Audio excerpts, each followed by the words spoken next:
tu salud, tengo mi salud mental y mi alimento espiritual. Este programa va aumentando mi desarrollo personal. A tu salud aumentará. Bien, mis amigos televidentes de A Tu Salud, como ya les indiqué, tengo al psicólogo que es neuropsicólogo Romer Mena y estaremos hablando del tema la depresión en los envejecientes. Ustedes saben que hemos traído varios temas que estamos hablando de todas las secuelas que han quedado tras pandemia y hemos visto cuántas depresiones, cuánta gente han debutado con bipolaridad, incluso esquizofrenia, problemas, muchos problemas han tenido realmente y no podemos dejar fuera a las personas envejecientes que quizás estaban rodeadas de sus familiares, que estaban quizás juntándose con otras personas mayores con ellos, jugando quizás un dominó, tomándose un trago, que se tuvieron que aislar por 3 meses y no solamente 3 meses, sino mantenerse aislados tras la pandemia. Cómo han debutado tantas enfermedades. Así que bienvenido, Romer, qué placer tenerte conmigo de nuevo. Conversar contigo para mí siempre es agradable.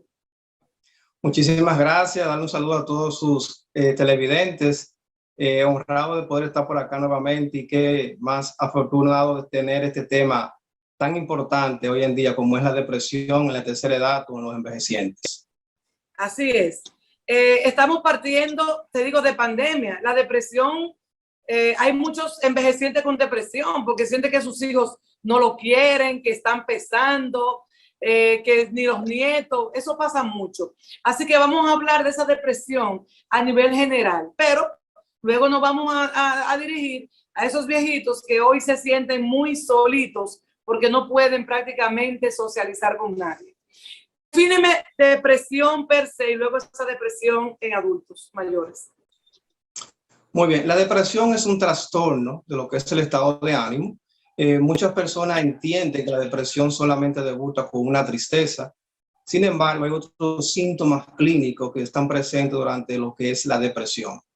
También hay varios tipos de depresiones. Por ejemplo, para poder establecer un diagnóstico de depresión, en el caso de la depresión mayor, para poner un ejemplo concreto, es necesario que la persona tenga un sinnúmero de síntomas, por lo menos por 2 semanas. Estos síntomas van a estar muy presentes en lo que llamamos anedonia, que es esa falta de interés, de motivación por desempeñar ciertas actividades que eran placenteras para esa persona.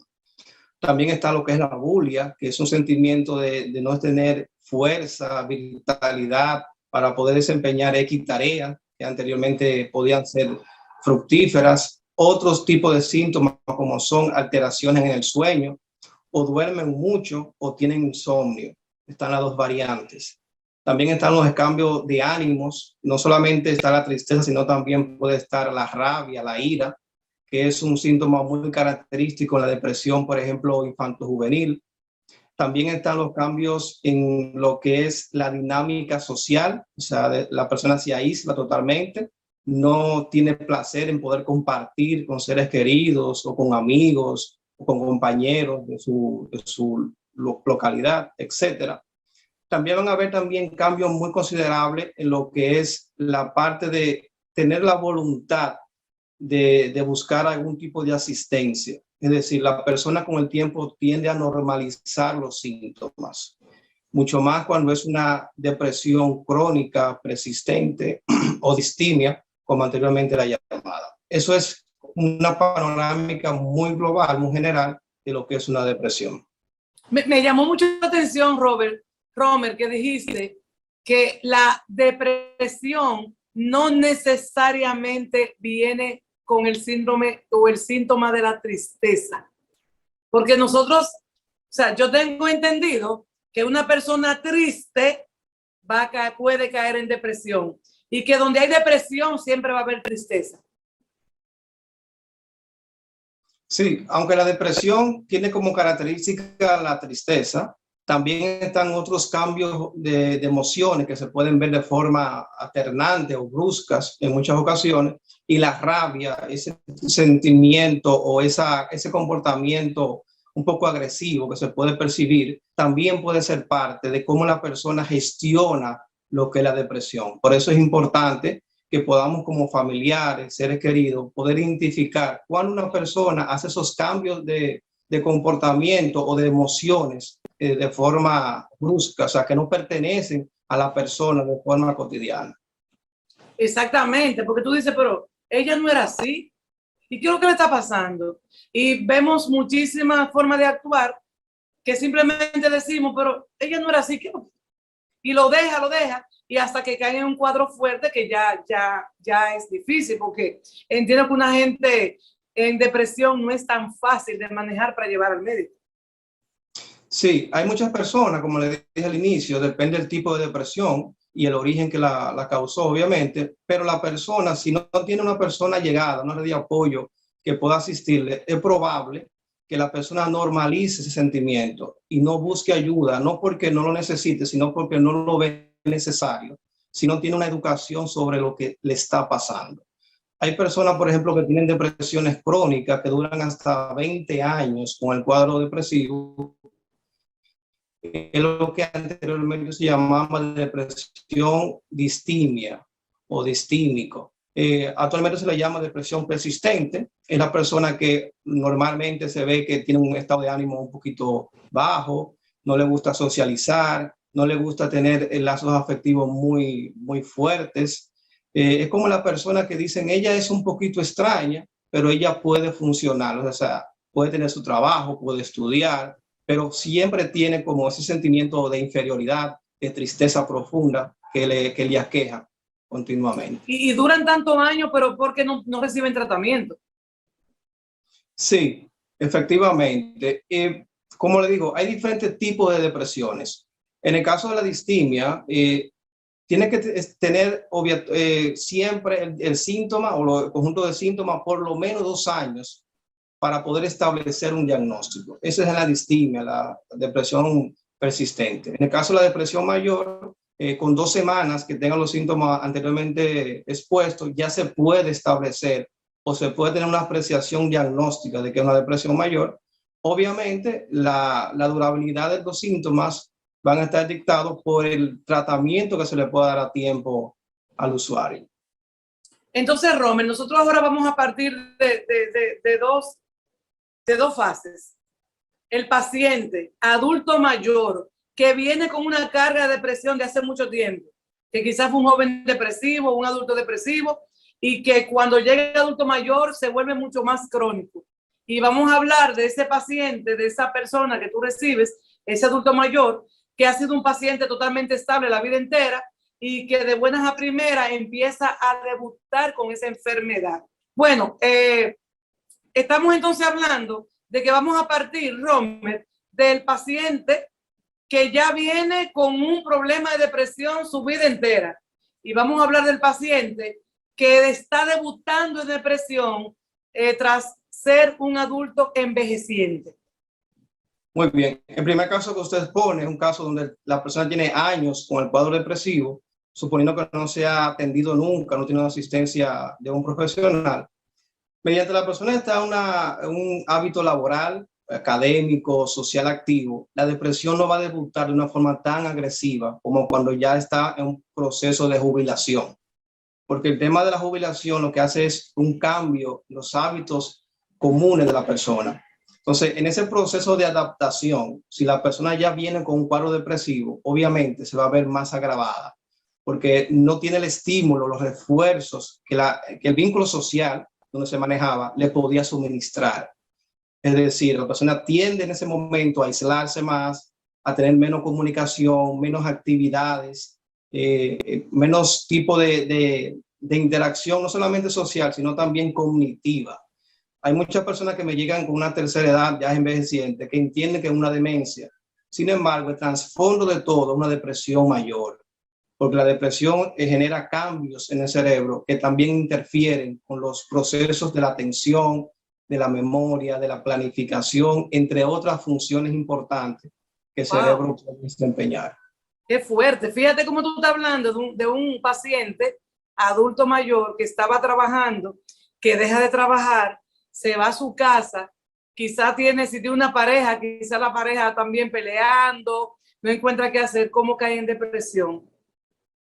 Exacto. Hay un papel muy importante que juega la pareja ahí, ¿verdad que sí, los hijos? Sí, obviamente todo lo que es el vínculo social, incluyendo los familiares, la esposa, los compañeros de trabajo, todo eso juega un papel fundamental en establecer un reforzador constante en la persona. Es decir, mediante la conversación y la interacción social se generan vínculos que fortalecen y aniquilan un poco lo que es los cuadros depresivos. Por eso la persona con depresión se le recomienda que pueda mantenerse activa, que pueda salir, pueda hacer ejercicio, pueda conversar, pueda desempeñar un rol dentro de la sociedad para evitar de que esos pensamientos rumiativos, estado de ánimo depresivo estén presentes. Dentro de la tercera edad hay dos factores que son muy importantes tomar en consideración al momento de evaluar una persona con rasgo depresivo. La primera, como le comenté, la etapa de la jubilación, en donde la persona ya no está activa laboralmente. Y el segundo es la parte de las enfermedades. A mayor edad somos más vulnerables a tener algún tipo de condición médica, biológica, de alguna enfermedad. Y obviamente eso también puede agravar o puede ocasionar un cuadro depresivo en el envejeciente. Porque la enfermedad obviamente va quejando el dolor, la incapacidad, la incapacidad para ser autónomo. Eso va lacerando poco a poco el estado emocional del envejeciente y puede debutar en una depresión si no es intervenido en el momento adecuado. Tú sabes que mientras estás hablando, voy pensando en alguien, en varias personas que conozco, pero específicamente ahora que tú mencionas la enfermedad, personas, por ejemplo, que están enfermas y que se sienten que no pueden valerse por ellos mismos.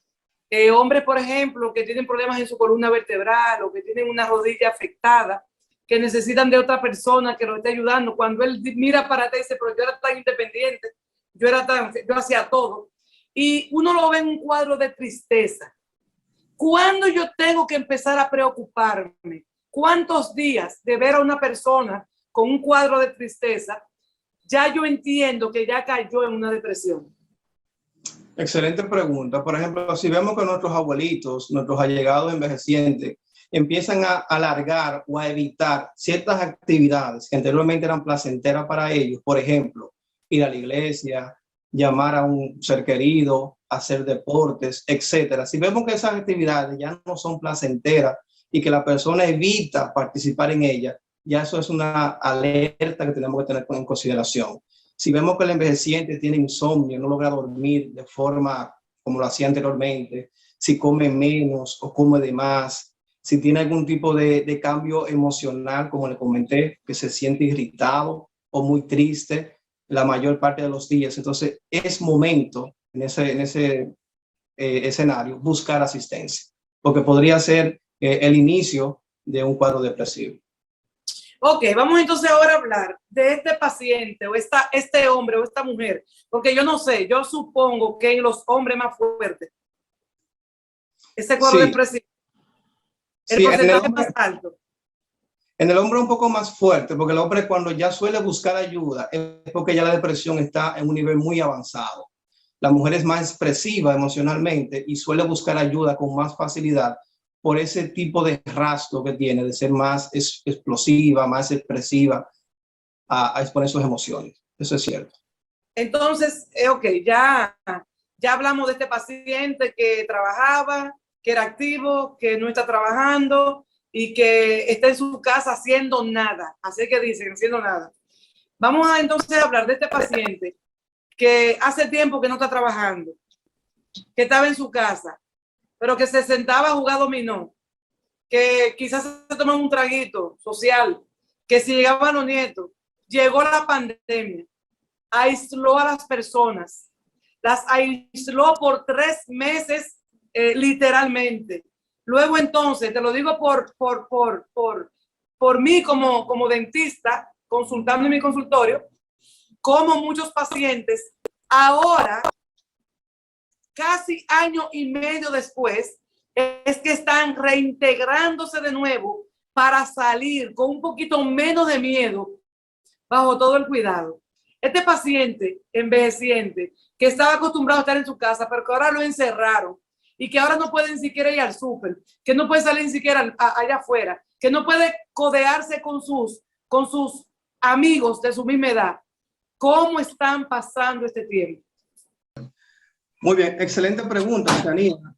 Si notamos, la población infantil y envejeciente es la que más se previene o se cuida de exposición por miedo al contagio. Sin embargo, sería prudente de que puedan exponerse de forma segura a un ambiente cercano a su residencia, tomando obviamente la medida de seguridad, ya que estar encerrado, estar aislado, no tener contacto social, obviamente también va a apuntar o va a agravar el estado emocional que pueda tener una persona con depresión o que sea vulnerable a padecerla. Así es. Mira, nosotros ahora vamos a ir a una pausa comercial. Tú sabes que necesitamos, ¿verdad? Don Chelito para sostener este programa. Entonces, cuando regresemos, vamos a hablar entonces de cuáles son las soluciones más viables, cuál es el comportamiento que tiene que tener la pareja, el familiar, quien esté cercano a esa persona, cuáles son los síntomas, vas a repetir de manera puntual, los síntomas de una persona que está en depresión, pero que no se ve tan triste, pero que presenta otros síntomas, y qué es lo que uno puede hacer. O sea, porque a veces, Romer, el paciente depresivo no es fácil de uno llevar al médico. No es fácil, o sea, no entiende que está enfermo. De esto vamos a hablar. Regresemos de la pausa.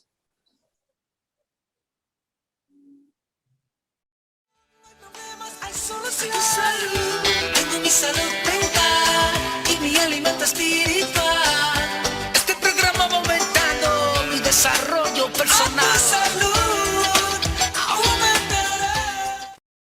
Centro Odontológico Doctora Oceanía Matos, un equipo de profesionales dirigidos por la doctora Matos para hacerle lucir su mejor sonrisa, garantizándole alta calidad en prevención y restauración dental. Aplicamos técnicas avanzadas y de última generación en implantes dentales. En Bellavista, 809-534-5555 y en la zona oriental en el 809-591-4559. Centro Odontológico Doctora Oceanía Matos. Vive la vida con una saludable sonrisa. Tengo mi salud mental y mi alimento espiritual. Este programa va aumentando mi desarrollo personal. A tu salud aumentará. Aquí estamos, regresamos de la pausa comercial. Gracias porque se quedaron con nosotros, pero yo sé porque están escuchando una conversación tan interesante, tan necesaria. Son instrucciones que vamos a recibir de parte del psicólogo Romer Mena, porque a veces vemos situaciones, vemos síntomas de nuestros familiares y no lo vemos. Están ahí mismo en nuestros ojos, pero no queremos creer que un pariente nuestro se encuentra bajo esas condiciones. Entonces, Romer, vamos a hablar de cuáles son esos síntomas que va a presentar un paciente adulto mayor, el esposo, el abuelito, el tío, que nosotros tenemos que ayudarle.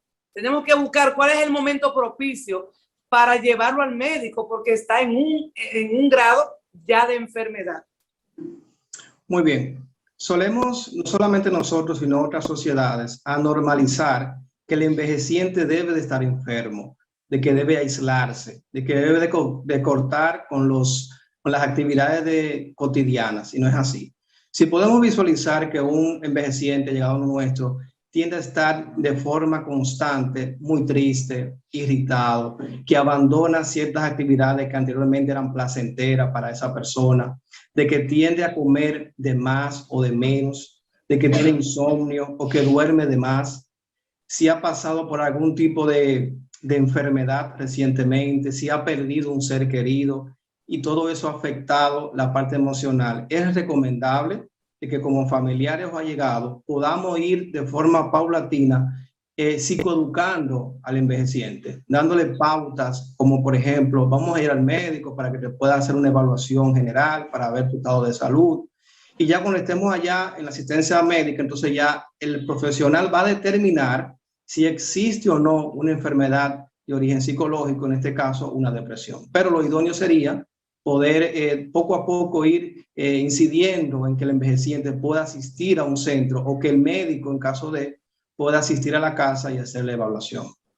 ¿Y cuáles son las medidas, Romer, que tú vas a tomar como neuropsicólogo con este paciente? Lo primero es, y uno de los puntos más importantes, es poder tener una historia clínica lo más acabada posible. Donde se puedan reunir todos los datos de los síntomas que tenga la persona, más el historial completo de ella.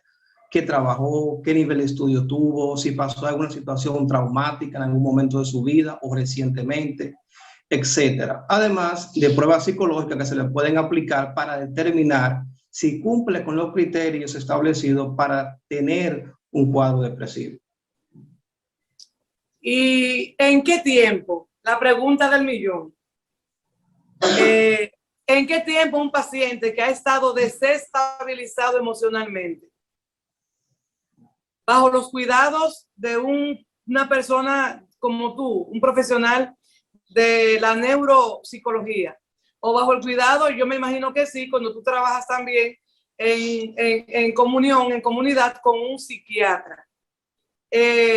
Tiempo real, más o menos, porque tú sabes que hay enfermedades que son como más largas, pero hay otras que tú le dices al paciente, mira, o al familiar, mira, ya en un mes este paciente va a estar estabilizado. Y también si es un paciente que a partir de este momento en que ya debutó con una depresión, es un paciente que va a tener que mantenerse siempre medicado.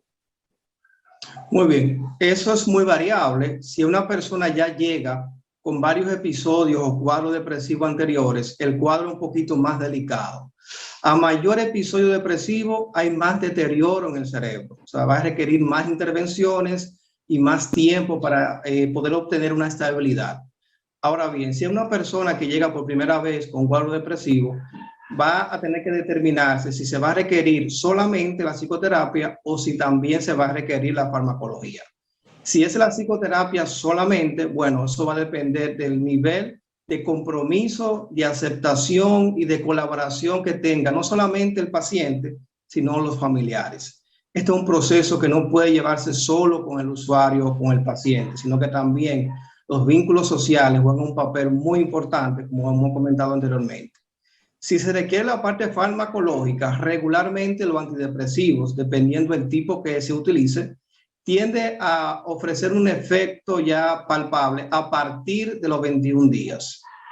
Ese es un promedio que se puede establecer. Sin embargo, hay casos que ya se puede obtener antes los resultados positivos o un poquito más alargados. Eso es un caso muy soñero, o sea, se requiere una evaluación por un psiquiatra y determinar ciertos factores químicos para tener esa respuesta concisa.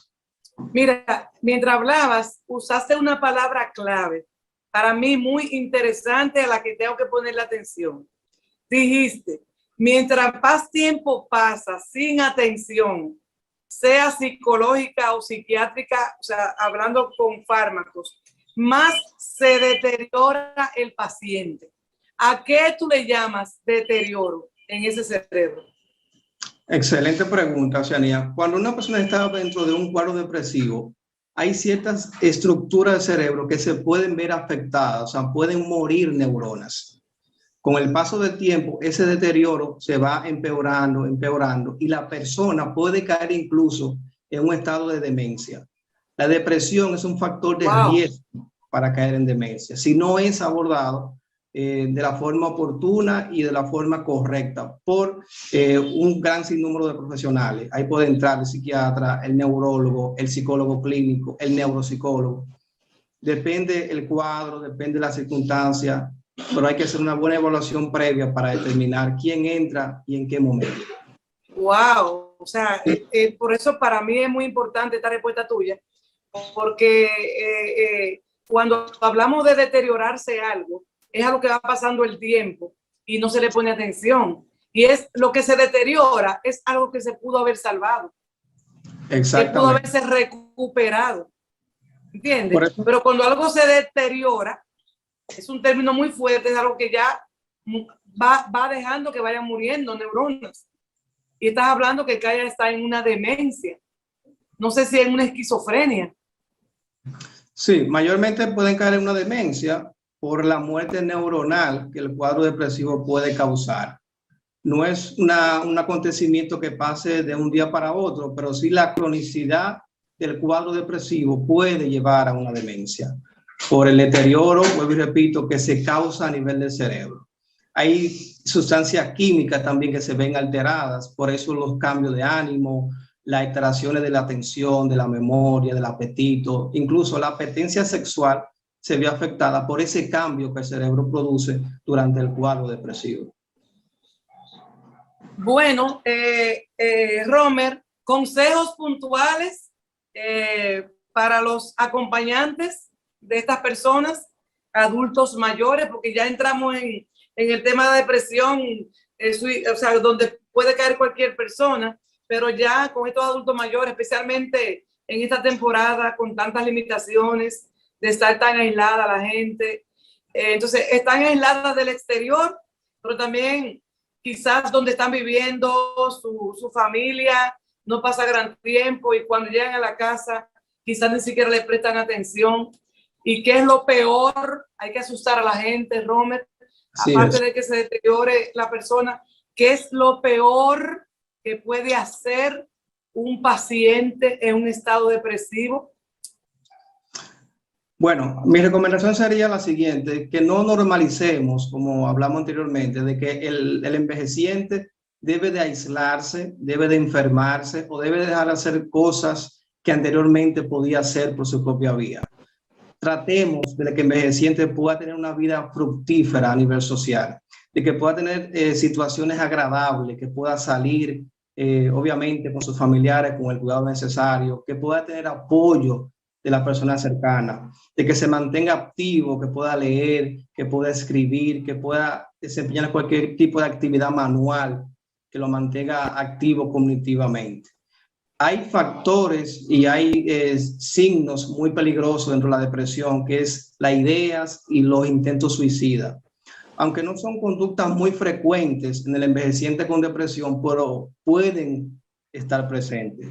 Si ya conocemos que la persona tiene esas ideas, de que le hace el comentario de que no sabe qué hace viva o qué hace vivo, que ya no le place seguir existiendo, de que quisiera dormir y no despertar nunca, eso es una alerta muy peligrosa y es recomendable que tenga asistencia lo más pronto posible, porque en cualquier descuido puede intentar quitarse la vida a la persona y sería un hecho muy lamentable y muy frustrante para los familiares.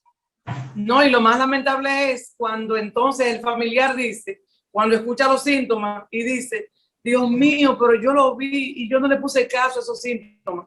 Ahí es donde viene el problema, o sea, porque estamos hablando del enfermo, pero cuando el familiar ve que alguien o se intentó suicidar o se suicidó, entonces vienen los dolores de cabeza. Por eso insistimos tanto en nosotros poder conocer cómo es que la gente pues presenta, se manifiesta cuando está enfermo y verlo como una persona enferma y verlo y sobrellevarlo y tolerarlo y amarlo.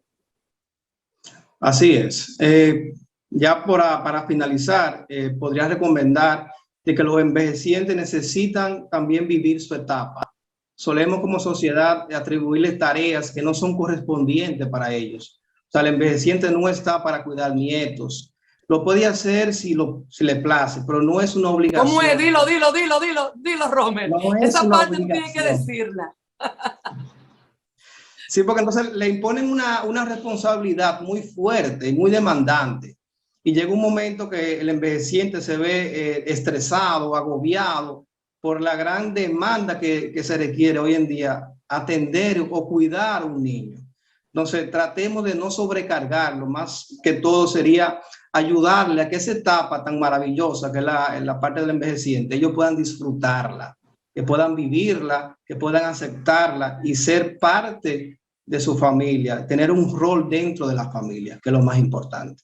Qué bueno que tú dices eso, Romer, porque realmente hace una semana conversaba con un amigo que ellos son 2 hijos, ¿verdad? Y uno de los hijos le tiene aquí en la casa a los nietos. La otra persona vive fuera del país y los nietos tienen ya un gran tiempo en casa de esta abuelita.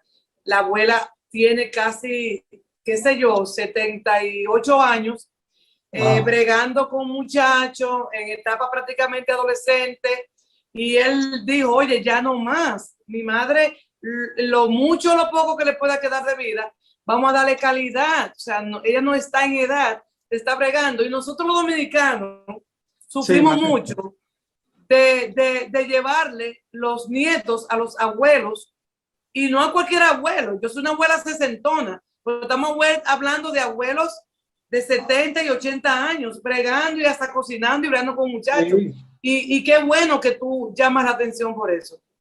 Sí, por ejemplo, imagina una persona que ha pasado toda su vida trabajando y que ya se pensiona a los 65 años. Entonces le llega entonces el trabajo tan trabajoso, vaya la redundancia, de tener que cuidar y velar por varios nietos día tras día. O sea, es algo muy trabajoso, muy laborioso, que el pueblo, le digo, el envejeciente lo puede hacer si así le gusta, pero no asignárselo como una obligación. Exactamente, exactamente. Bueno, diremos como una amiga, me los traen y yo, ¿cómo tú estás? Adiós.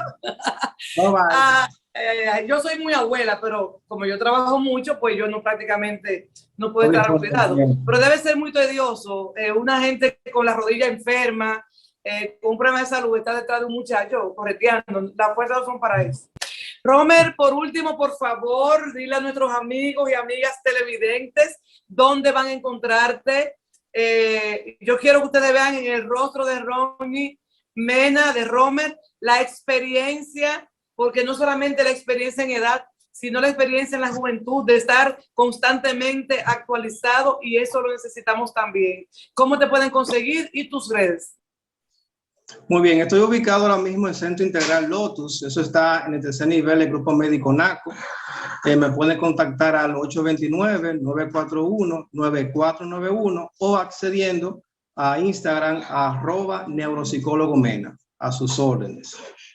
Gracias, igual te digo feliz de poder compartir contigo y que nosotros aprovechemos esta plataforma vía Zoom, donde tú desde tu casa o tu oficina, donde yo desde mi casita, pues puedo llegar a nuestras personas. Yo quiero recordarte que no solamente aquí en Dominicana, sino que muchas personas te van a ver a nivel internacional, porque este programa de Tu Salud se transmite los domingos a las 8 de la mañana en los Estados Unidos, en las islas y en parte de Europa.